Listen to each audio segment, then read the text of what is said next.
আমরা এখানে manual therapy যে অ্যাডভান্স পেইন কন্ট্রোল মডালিটিস আন্ডারে যে বিভিন্ন রকম টুলস আছে তার মধ্যে ম্যানুয়াল থেরাপি একটা অন্যরকম। ম্যানুয়াল থেরাপির একটা পার্ট হচ্ছে কাইরোপ্র্যাকটিক, মানে কাইরোপ্র্যাকটিক অ্যাডজাস্টমেন্ট, যেটা আপনারা খুব ভিডিওতে আজকাল দেখে থাকেন।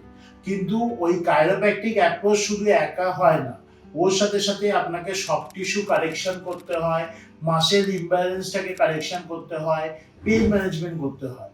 তো আমার এখানে আমরা chiropractic approach along with that soft tissue manipulation, ISTDM, তার সাথে সাথে neural mobilisation techniques, dry needle, cupping therapy, এইগুলো আমরা সমস্ত কিছু নিয়ে হয়ে থাকে। এর সাথে সাথে কারেক্টিভ এক্সারসাইজ প্রোটোকল আমরা পেশেন্টকে প্রোভাইড করে থাকি, এবং এটা কোনো পার্টিকুলারলি চার্ট দেওয়া হয় না পেশেন্ট টু পেশেন্ট কোন এক্সারসাইজ করবে, কারণ exercise selection is much more important.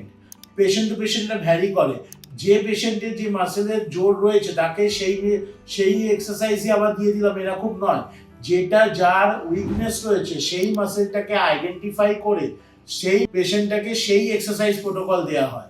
তো এখানে সব পেশেন্টের এক্সারসাইজ প্রোটোকল আমাদের আলাদা আলাদা।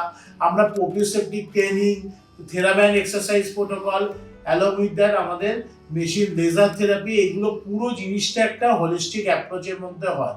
এটা একটা কারেক্টিভ কম্বিনেশন প্রোটোকলের উপর আমরা কাজ করে থাকি, কোনো পার্টিকুলার একটা টেকনিকের উপর কাজ করি না।